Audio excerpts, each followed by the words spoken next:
ও হাসিনা রে, তুই কেন হইলু আমার জীবনটা ধ্বংস আমার।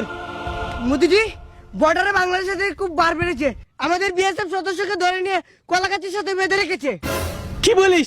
বাণিজ্য তার থাকলো না, মনে হচ্ছে কলা গাছের সাথে দড়ি দিয়ে। ঠিক আছে, তুই যা, আমি দেখছি।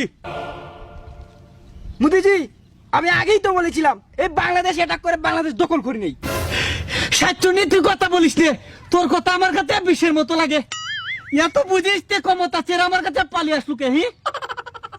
হতাচারি, হ্যাঁ, এখন তো বিষের মতোই লাগবে, মধু পুড়িয়ে গেছে। হতাচারি, মুখে মুখে তর্ক করিস, মুখে মুখে মুখে মুখে তর্ক করিস। হতাচারি, আমার জীবনটা রসদ, আমার জীবনটা একদম রসা তুলে দিলু। আমাকে জ্ঞান দিতে আসে বাংলাদেশের ডিসেম্বরের মধ্যে আমার পছন্দের একটি দলকে ক্ষমতায় বসিয়ে বাংলাদেশকে ভারতবর্ষের একটা অঙ্গরাজ্য বানিয়ে রেখে দেব।